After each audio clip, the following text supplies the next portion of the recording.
mbashaka ko umushoferi wo mu rugo rero yandongoye reka mbibabwire. Urumva mu rugo bacuruza ibintu by'imyaka, rero kubera ko ari ngiye mukuru mu rugo, ni ngewe ushinzwe ibyinjira n'ibisohoka mu bijyanye n'ubucuruzi bwo mu rugo. Hanyuma rero uwo munsi uwo mushoferi yari mushyashya, yari amaze ngira ngo nk'ibyumweru 2 turi gukorana, ariko urumva ntabwo twavuganaga ibintu byinshi. Icyo twahuriragaho ni akazi. Urumva niyo twaga tujya gucuruza ntabwo ndi kuvugana n'abacuruzi, ndi kuvugana n'abapakira, mukora ibi, ndi kuvugana n'abacuruzi, turabizanye. Urumva nyine umuntu aba afite akazi kenshi. Rero ari gusa iyo twagendanaga mu nzira twagendaga tuganira bisanzwe, ngacisha nkajya kuri telefone. Uwo munsi rero akandongorera mu modoka, niyo nkuru nje kubabwira. Uwo munsi Mana yanjye, uwo munsi sinzawibagirwa. Urumva twavuye mu ntara turaza, tugeze mu nzira imodoka igira ikibazo. Hanyuma igize ikibazo, urumva yari hagati na hagati, twe nkajya mbona ko ari ikibazo, kubera ko uwo mushoferi twashakaga abashoferi nyine baziho n'ibintu by'ubumekanisiye, bazi n'uburyo bashobora gukanika ibintu biri aho ngaho bidakomeye, cyangwa se banabizi neza, ariko nongo nyine twari tumuziho ko abishoboye. Urumva rero imodoka idupfiriyeho mu nzira, ntabwo nigeze ntekereza ko nshobora guhamagara umumekanisiye wundi, ahubwo numvaga ko ari bubikore. Ubwo rero yafashe umwanya, icyo gihe ndumva twari dusigaje nk'isaha imwe n'igice kugira ngo tugere aho tubitwara. Yari mu kagoroba mu by'ukuri, ariko numvaga atari ibintu bikomeye, kumbi nyine ntabwo byari ibintu biri buhite birangira ako kanya. Umushoferi atangira duparika ku ruhande, twumvise nyine imodoka itameze neza, aparika ku ruhande, atangira kureba uko bimeze, atangira nyine kuyikora.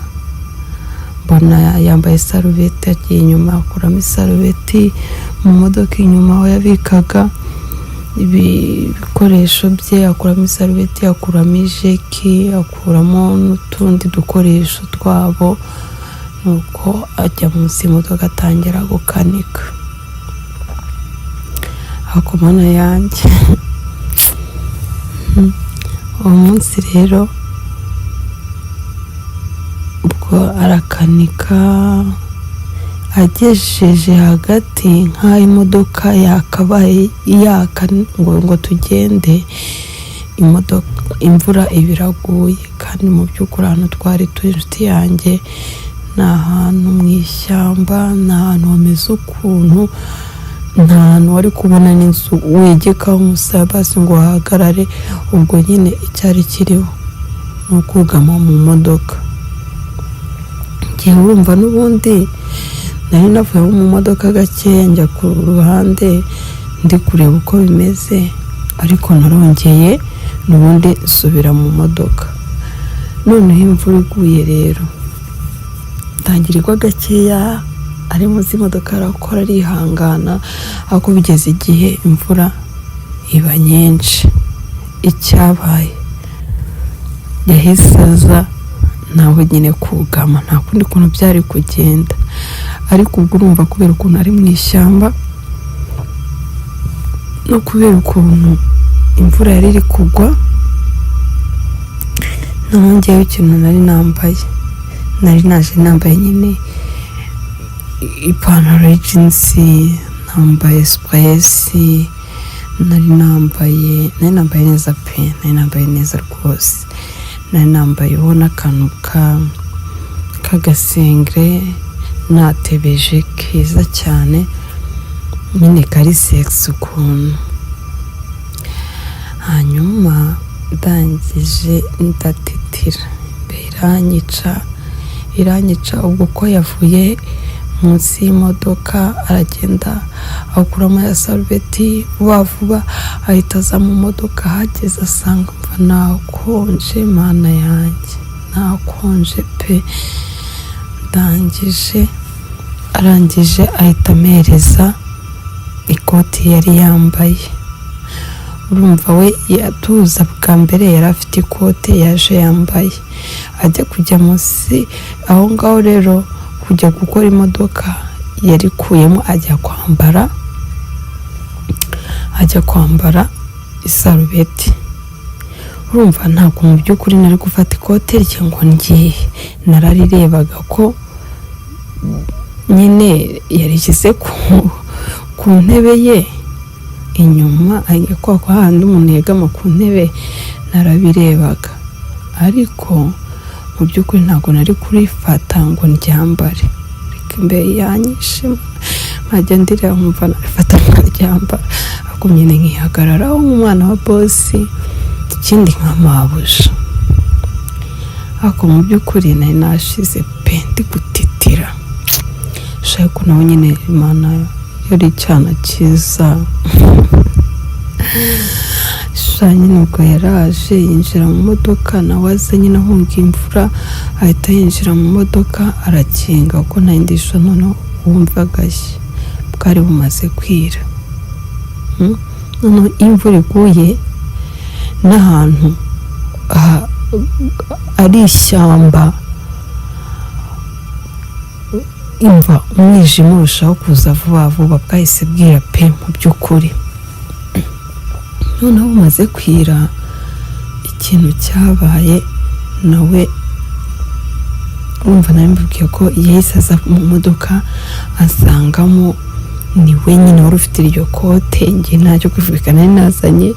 Ubwo nari nzi ko turi bugere aho ducururiza tugacuruza, twarangiza mu by'ukuri nari mfite amafaranga kandi n'ubundi nari ngiye no gucuruza, nari kugenda nkagura n'ikindi cyo kwifubika kuko nta kibazo cy'amafaranga cyari gihari. Kandi n'abashuti banjye bari kumpa imyenda, bari bahari hafi aho ngaho, twari tuziranye. Nyine numvaga ko ningerayo nta kibazo cy'imbeho ndi bugire pe, wenda ko buri bunire narangije kubitanga ku bacuruzi gusapurayinga, nagombaga kujya aho njyama, numvaga nta kibazo cy'imbeho ndi bugire, nta nubwo nigeze mbitekerezaho mu by'ukuri. Ariko nyine nari nkibabarira inkuru rero y'ukuntu yandongoreye mu modoka. Nshuti yanjye yaraje nyine ahita amereza rya kote, arandeba aho ndi gutitirira, ahita amereza rya kote ndaryambara. Urumva rero ni ikamyo twari turimo, urumva yaricaye nyine mu mwanya wa shoferi, nanjye nicaye mu mwanya w'umugenzi twicaranye. Nuko dukomeza tuganira, ndi kumubaza Yesu turabigenza gute, arambwira ihangane, imvura nigabanuka nyine ndareba uko tubikora, turayikora, turagenda, ihangane. Akomeza kunyihanganisha.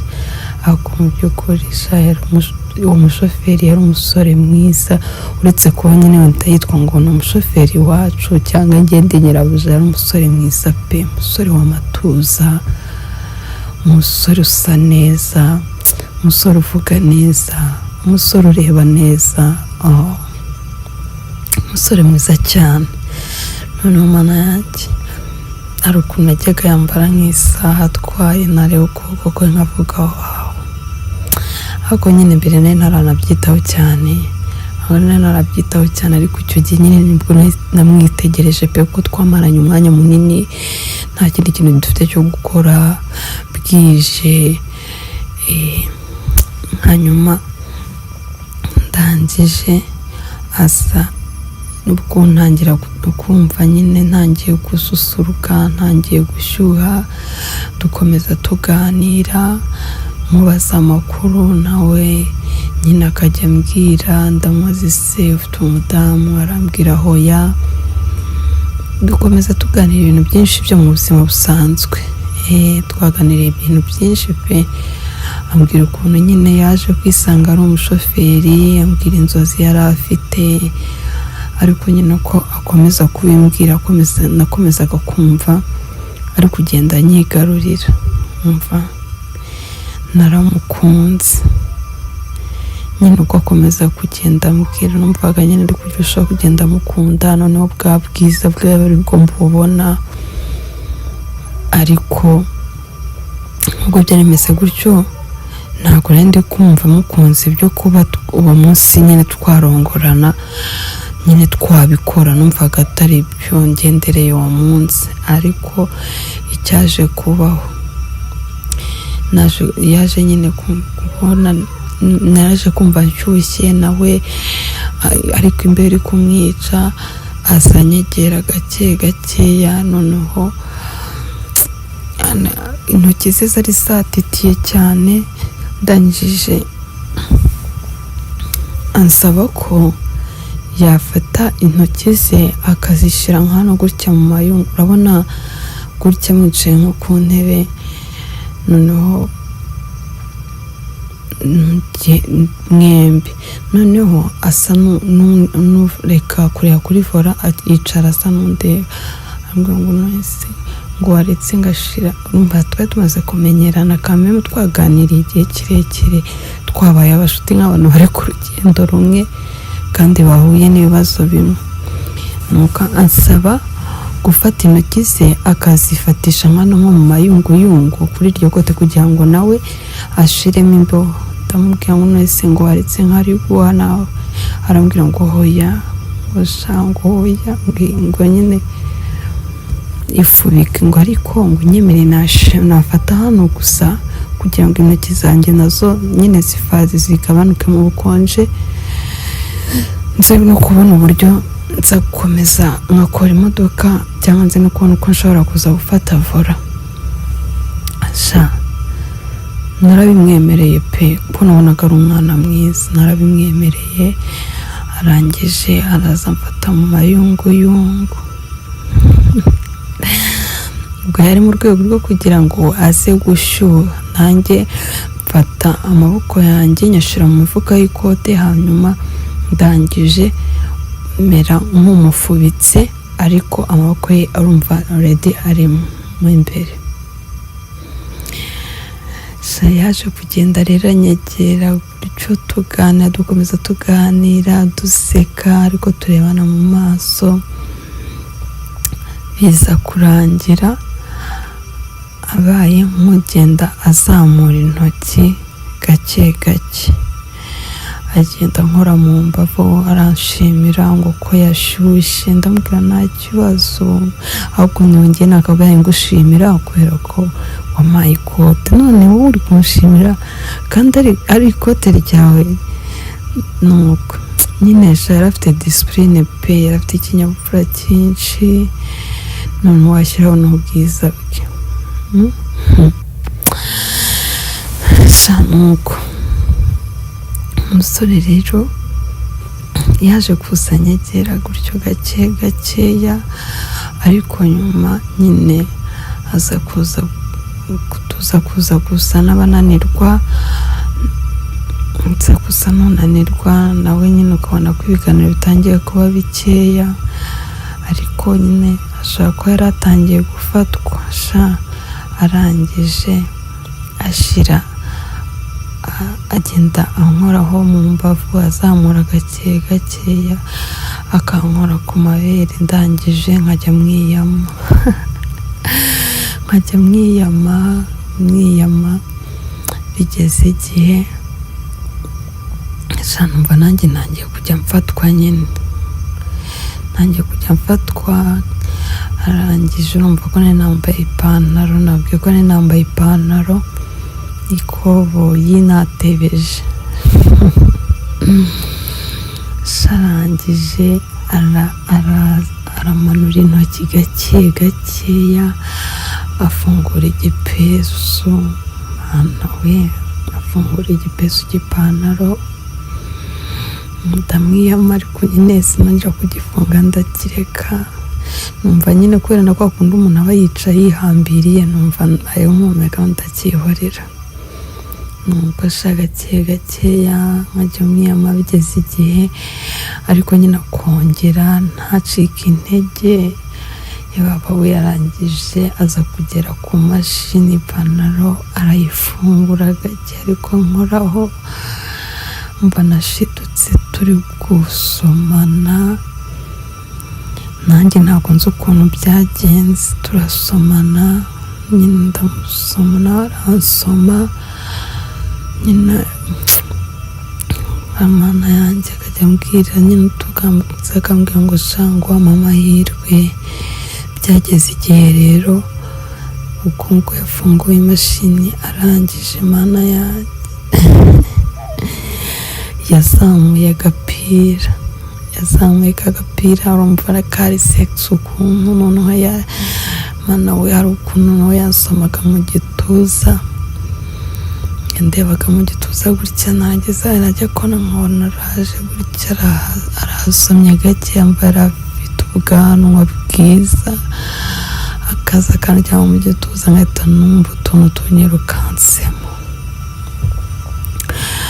Umva yaransomye, turasomana nyine, nanjye ntangira kumva nanjye ndabikunze.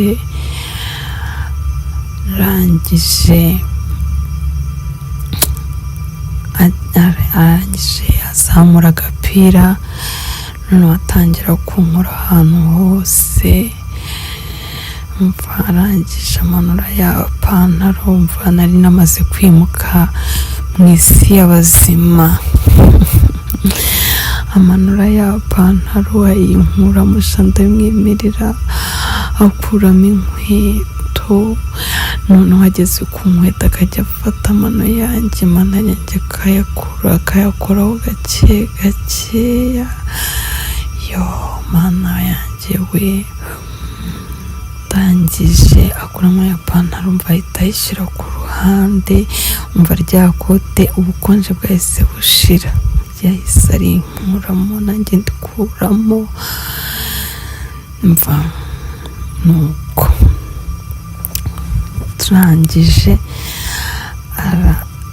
arangije kurikuramo imyenda yose, amaze kwinkuramo, amaze kunkuramo ipantaro.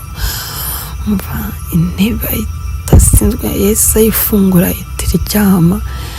Imaze kuryama ya ntebe, noneho arankorakora pe, arankorakora, ahita akuramo na suve nahita ijya ku ruhande. Ubundi mana we, umva arankorakora, noneho ajya mu gituba agikoraho koko, aragikoraho, akorakoramo kuri rugongo. Mana we, noneho yakora nkumva yakoraga nkahita numva mana yanjye we,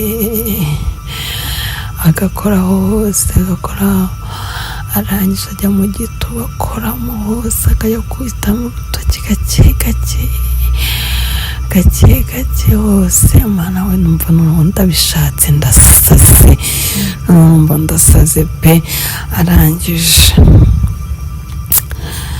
arangije umwana w'umuhungu, umva yari afite imboro nini, urumva nawe yahise akuramo, ariko yari afite imboro nini ndende byibushye, noneho yahagaze. Yaraje arayifata, ayimanura ku mukondo gake.